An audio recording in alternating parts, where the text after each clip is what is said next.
అంబేద్కర్ విగ్రహం ఏదైతే భారతదేశంలోనే అతిపెద్దదైనటువంటి విగ్రహాన్ని స్వరాజ్ మైదాన్ అంటే విజయవాడ పీడబ్ల్యూసీ గ్రౌండ్స్‌లో పెట్టడం, దాన్ని పట్టించుకోవట్లేదు, దాన్ని నిర్లక్ష్యం చేస్తున్నారు అన్నటువంటిది ఆ మధ్యన వైఎస్ఆర్ కాంగ్రెస్ పార్టీ ప్రొజెక్ట్ చేస్తే దీని మీద జడ శ్రవణ్ కుమార్ కోర్టులో వేసినటువంటి పిటిషన్ మీదనే ఇవాళ హైకోర్టు ఆగ్రహం వ్యక్తం చేసింది. డాక్టర్ బిఆర్ అంబేద్కర్ 125 అడుగుల విగ్రహాన్ని స్వరాజ్ మైదాన్‌లో ప్రభుత్వం నిర్లక్ష్యం చేయడం మీద ఘాటుగా స్పందించింది. భారతదేశానికి రాజ్యాంగం అందించిన వ్యక్తిని గౌరవించుకోవాలి కదా అంటూ క్వశ్చన్ చేసింది ప్రభుత్వాన్ని.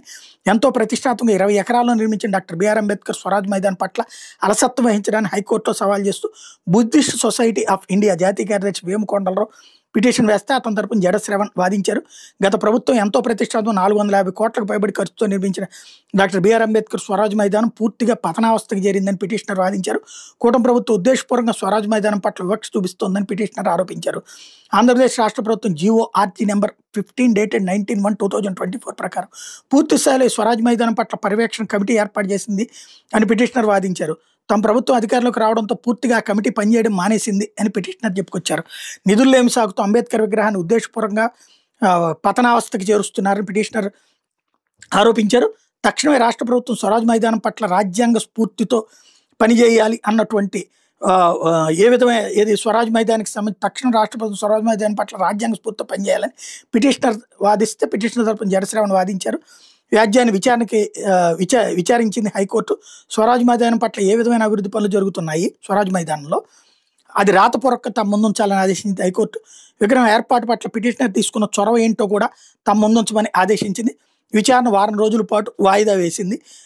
అంటే వాస్తవంగా 2024 19 జనవరి అంటే జగన్ ఉన్నటువంటి సందర్భంలోనే ఈ కొండలరావుకి అది అప్పచెప్పింది కమిటీ వేసి.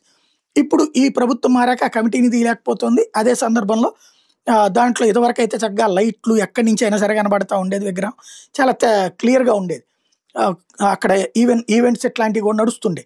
ఇప్పుడు అవన్నీ పక్కన పెట్టేశారు, అదంతా కూడా చీకటిగా చూపెడుతున్నారు అనమాట. ఇట్లాంటి సందర్భంలో దాని డెవలప్మెంట్ ఆపేశారన్నటువంటి దాంతో పాటుగా అక్కడ ఎట్లాగా నిర్లక్ష్యంగా ఉన్నాయి పాడైపోయినటువంటి ప్రదేశాలు ఇవన్నిటి కూడా ఏది పట్టించుకోనటువంటి దుమ్ము కొట్టుకుపోయి ఉన్నటువంటివి ఈ ఫోటోలన్నిటి కూడా సబ్మిట్ చేశారు. లోపలికి ఎవరు జనాలు తిరగలేని, ఇదివరకు అయితే జనాలు చక్కగా రోజు అక్కడ కూర్చుంటుండేవాళ్ళు అనమాట. బట్ ఇప్పుడు అదంతా శిథిలావస్థకి చేర్చే ప్రయత్నం జరుగుతున్నది అన్నటువంటిది ఫోటోలతో సహా సాక్ష్యాలను ఇదిగో ఇట్లా చీకట్లా ఉంచుతున్నారు అన్నటువంటి దాన్ని, ఇలాగే అక్కడ లోపల ఉన్నటువంటి వాటర్ ఫౌంటైన్ ఇవన్నీ కూడా గబ్బు కొట్టిపోవడం, పాడైపోవడం ఇట్లాంటి వాటినన్నిటి కూడా ప్రొజెక్ట్ చేసి విత్ విజువల్స్ ఎవిడెన్స్తో సహా చూపించుకొచ్చారు. దీంతో అసలు ఏం ప్లాన్ చేశారు, ఎందుకు ఇట్లా చేస్తున్నారు అన్నటువంటిది హైకోర్టు ప్రశ్నించడం, దానికి సంబంధించి ఇప్పుడు ఇటు ప్రభుత్వం తరఫున అటు ఇద్దరి వాదనలు భవిష్యత్తులో నడుస్తాయి.